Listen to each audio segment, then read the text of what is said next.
Well, let's move on to the final chapter then, which will be on technology, operation and organization. So what attributes are needed, in your opinion, to deliver what your customer wants and what your customer needs? And what are some difficulties in implementing such a banking service?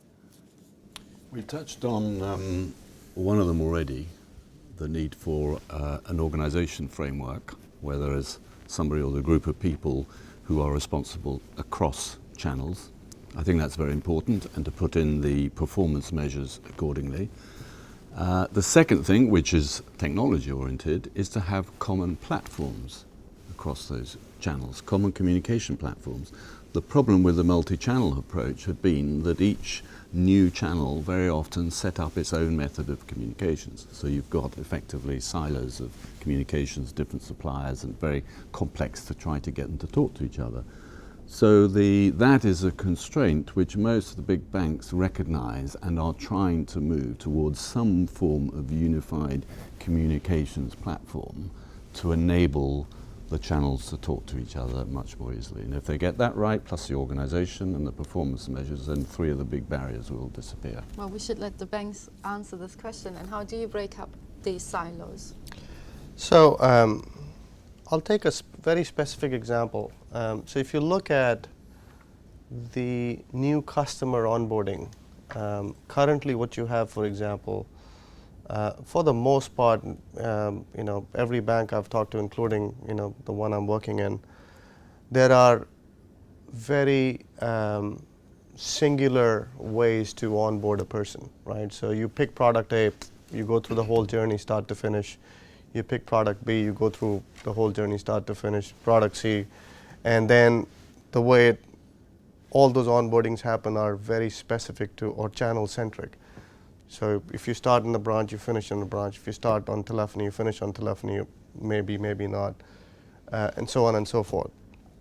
And if you sit down and really analyze the components that are required to onboard a customer on the products that are not as high risk, if you will, 80% of what the makeup is very similar, right?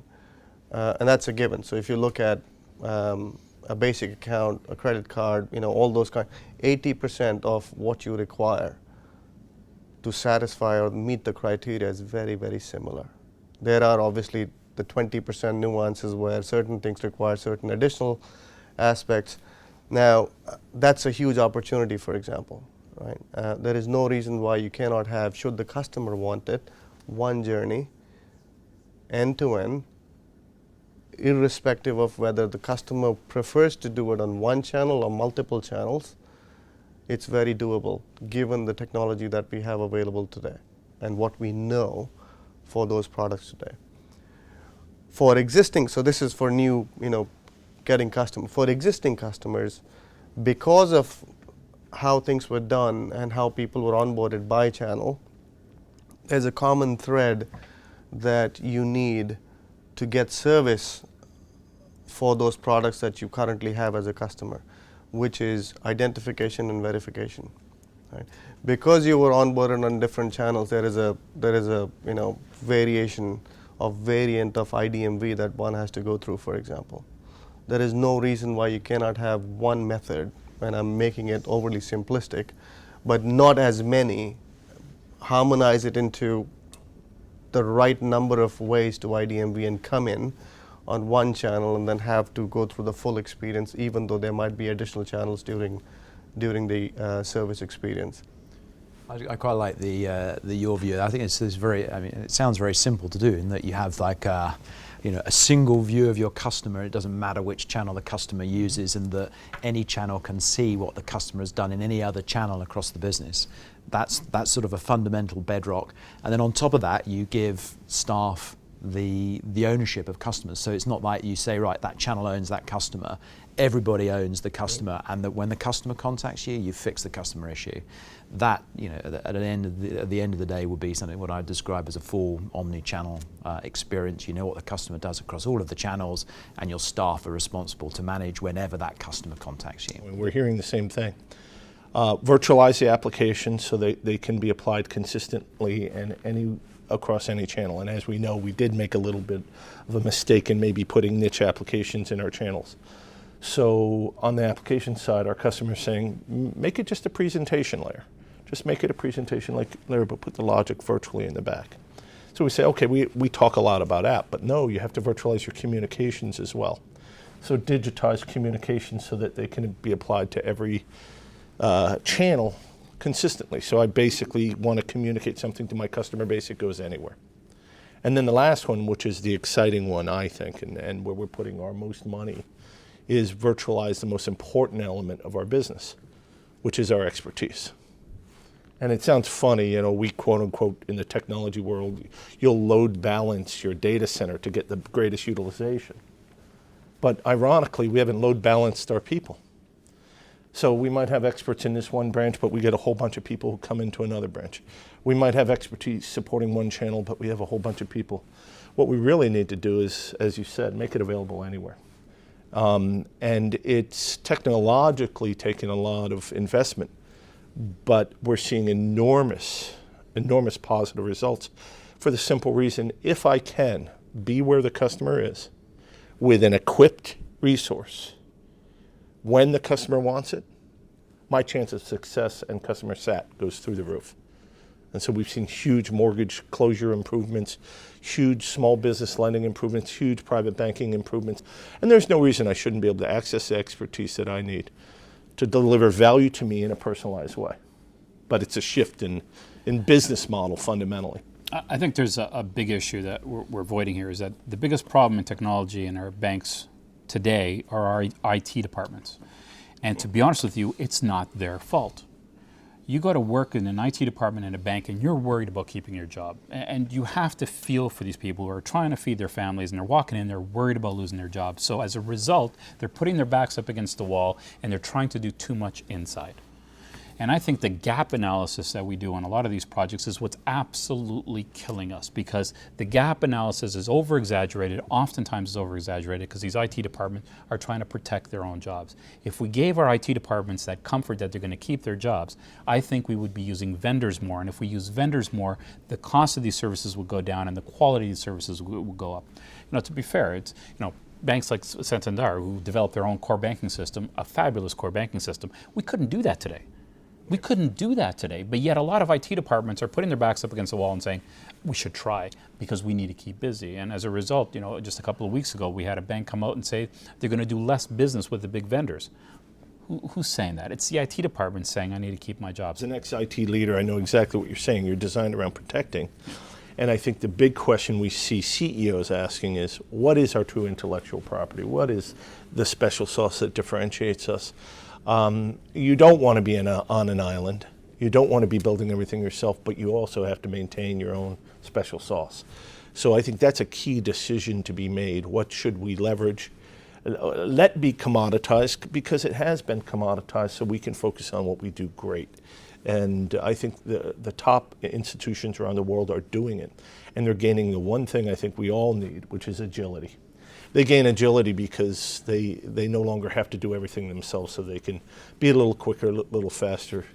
It's sad, but a major financial institution, one of the largest in the United States, a couple months ago at a major event, stood up and said it takes them 24 to 36 months from ideation to delivery. 24 to 36 months from they have an idea to the ability to deliver it across multiple channels. At the same time, Amazon.com was at that conference, unfortunately, and they said they're in a 24 to 36 day model.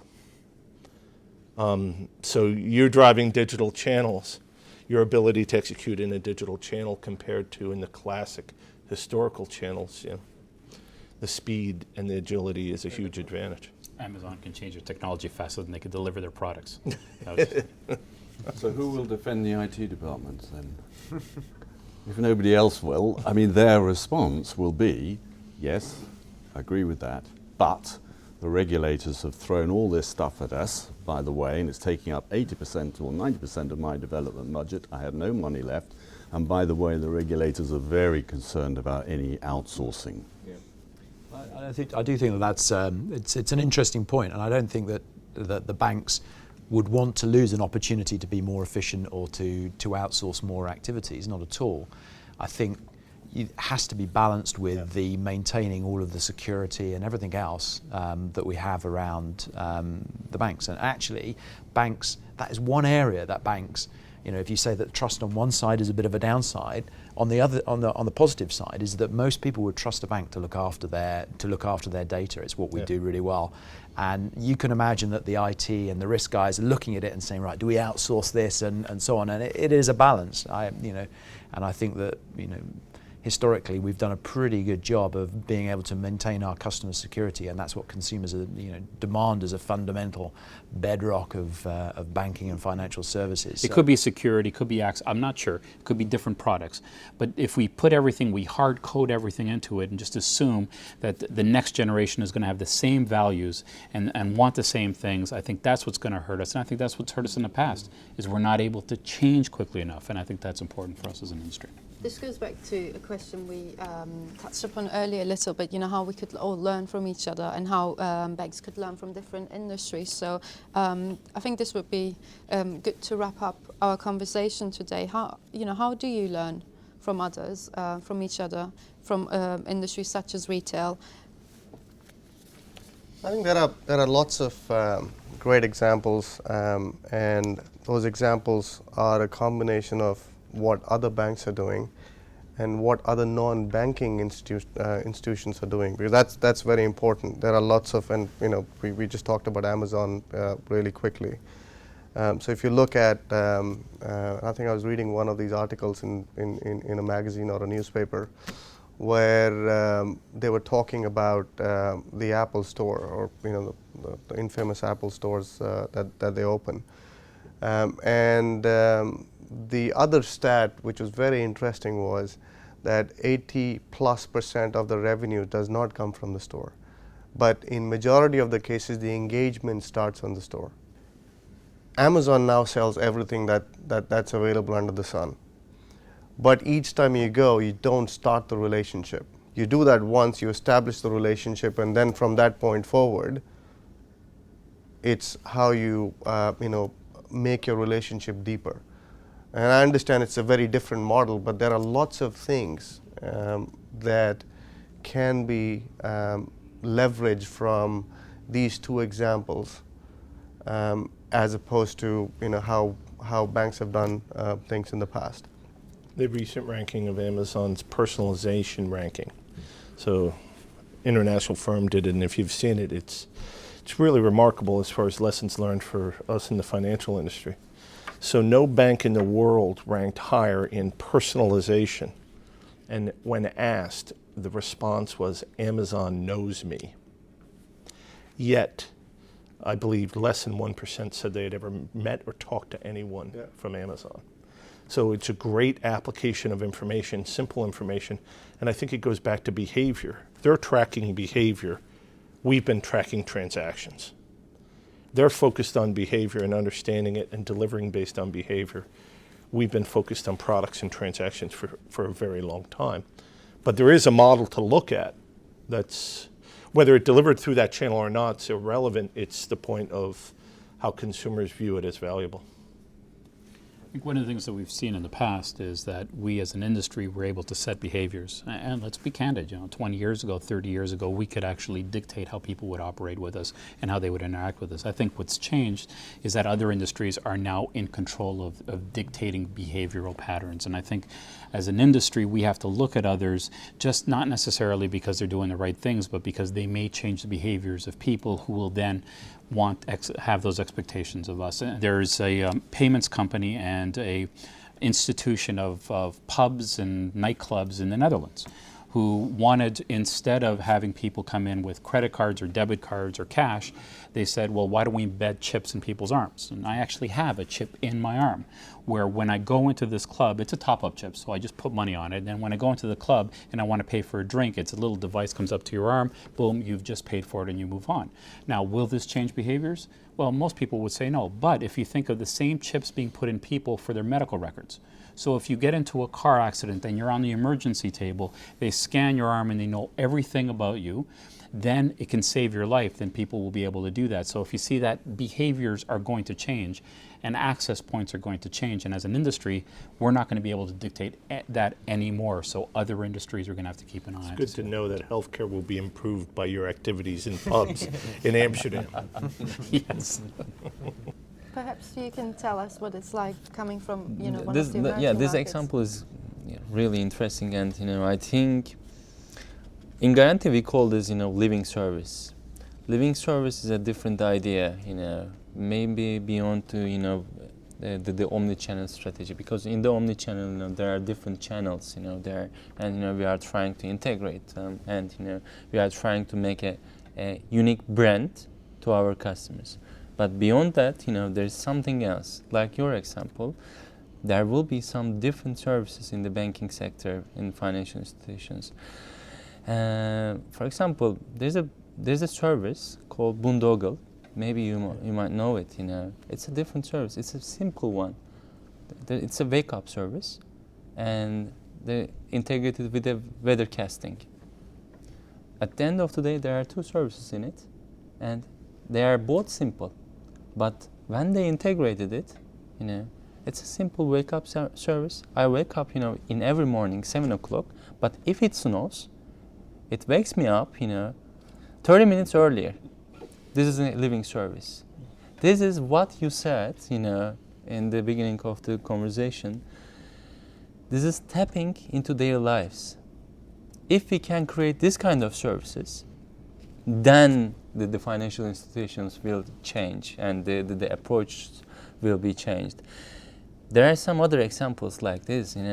Google, creates the non-driver, car in the West Coast, right? It's available now. It's going to be, it's going to be live, Yeah.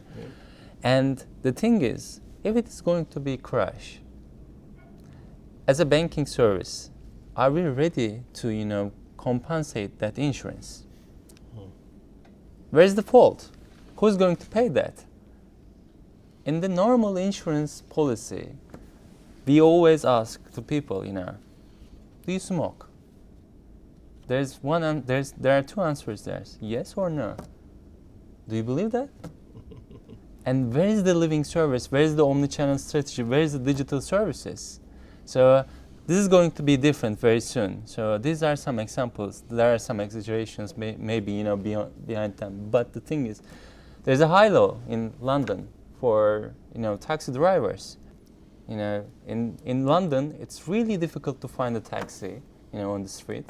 But the thing is, now high law is there, and you can find the available taxi on your application, and he can track you, you can track him, and he can call you to understand where you are and what are you wearing, and then you can meet with the taxi.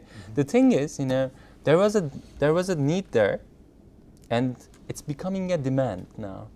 And the omni-channel strategy, all these digital services and the living services, will shorten the time between the needs and the demands. So this is this is going to be really different for banking industry as well. If we cannot catch this train, then there will be some dangerous things. And on the other hand, it's a great opportunity for the banks to create living services.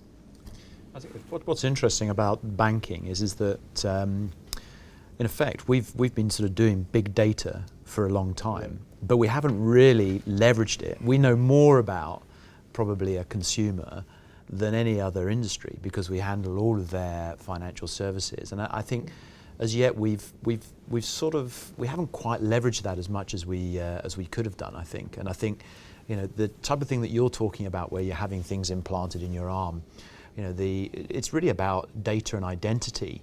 And I think this is a big play for banks in terms of the future, in terms of being able to manage that. Who would you trust more? Do you trust that organization to be able to manage your data in a way that's effective? And I think that's where we, I think, as organized financial services, needs to start looking and sort of moving outside of some of the core services we provide, to start to think more about identity, to sort of think more about trying to be more personalized to the customer, because we should know more about consumers than any other industry. I think To paraphrase what you're saying here. Something that Matthew said then, because in our survey, one of the questions we asked was consumers' attitude to a management of identity and who they would trust. And what was amazing, across the board, across the world, the 8 countries, banks were, I think, 9 times more trusted than the next best organisation. We're Well, more trusted than was the the government, next which is one. funny actually. Google were way down the list, Amazon were way Yeah, down the you don't list. want Although we telecoms. recognise the banks that are not trusted now, but actually they're still hugely But you still, trusted. we're not trusted, but they wouldn't want the data with Exactly. anybody Yeah. else. Really. See, but to your point, and I think I want to paraphrase what you're saying there, is that the banking industry has every tool it needs to win. Yeah. Let's start winning. We talked about understanding our customers from a point of view of behavior. Well, we have all the information around their behavior, which is so really interesting because every transaction is digitized somewhere almost today. We're the ones that have it, but we haven't put it 2 and 2 together. I can give you a great example of an institution because not all of this requires super high-tech innovation. Most financial institutions have their small business customers in a customer information system of some sort right there with their consumers, with their individual consumers. And yet, I only know of a couple institutions that are doing this. They created a portal that allowed for the consumers to see the small businesses they're doing business with and to allow them to grade them and rate them and connect them together so that they can transact among each other. Now the bank has entered into the life of that community again. And one of them was tagged Back to the Future. It's back to the way banks used to operate. Banks used to loan you money, but they'd also advise you who to spend the money with. It's interesting, we moved away from it, almost for security reasons. Many banks don't connect the two. That information sits there. All we have to do is connect the two, and we're adding a valuable service to our communities. Well, let's wrap up with my final question, and we've touched on the most important topics. So where do you see yourself, and where do you see yourself as a vendor in, say, the next 10 years? You can go ahead. Yeah, it's a very difficult question, but we talk about the customer. They are changing, the habits are changing, and the behavioral, there are some behavioral changes. And on the other hand, big data, it's not only technology, big data sounds really, sounds like, servers on the cloud or something, but it's not like that. There's a big footprints there, from your customers, if you can, integrate them, with your articulated data, then, there will be a big power for customers. There's one more thing, which is, the customers are ready to use the new things. And on the other hand, the digital channels and the omni-channel strategy is there. Then probably, like we discussed, the living services will be a great part, in the last 10 years in the financial institutions, if we can create the good ones. I think anyone that's making predictions about the future, and I seem to remember there was a quote that said that the only thing that you can really predict about the future is that you're going to be wrong in whatever you say if you're predicting it, is that, in terms of banking, I mean, I think that in the future there will be new technologies, there will be implants, there will be things like, the mobile payments, there will be social, all of these things will be mixed into something that's a fully rounded omni-channel experience for consumers. But at a fundamental, and I think it comes back to a point that you made, is that as long as we keep at our core delivering a personalized relationship with the customers that adds value, enhances them, maintains their security, and enables those customers to be able to make their life choices that they want, then banks will be successful. I think we will all adopt them as consumers adopt them. So I don't think that that's something that banks won't be able to adapt to. I do have a vision of the future in 10 years, and I call my vision bank a branch in a pocket, because I think that's exactly where we're going, is that the branch and everything you could do at a branch, you'll be able to do anywhere at any time. And I'll give you an example. Let's say you walk into a Mercedes-Benz dealership and you want to buy a Mercedes-Benz. So you sit down and you have this negotiation, and probably in 20 minutes the guy will have a piece of paper in front of you, and on the bottom says, "Sign here, I agree to buy the car." But because it's Mercedes, they'll also have another box that says, "Sign here, and I'll agree to finance the car." But imagine in that world, if you were to take out your device, and I'm not sure it's a phone, could be any device, and on the screen it says here, "Mr. Silva, we know you're at Mercedes-Benz. You've been pre-approved for a loan for a Mercedes-Benz S-Class. You know, tap this, you pay it, and you drive away with a car. But imagine if on that screen it said this. It said, Mr. Silva, we know it's your Mercedes-Benz dealership. We know how much money you make, and you can't afford anything in there. Right? So we advise that you don't buy a Mercedes-Benz because it'll hurt you. Why don't you cross the street, go to the Peugeot dealership and get a Peugeot 206 because that you can afford. That's the advisory services that our branches are supposed to give our customers. Supposed to. I think technology and the omni-channel will be able to give us that in a device in someone's pocket so that we can give them the advisory services that will keep them as customers so that we don't lose them to other industries. I think that was perfect end with both different views. Thank you very much for coming today.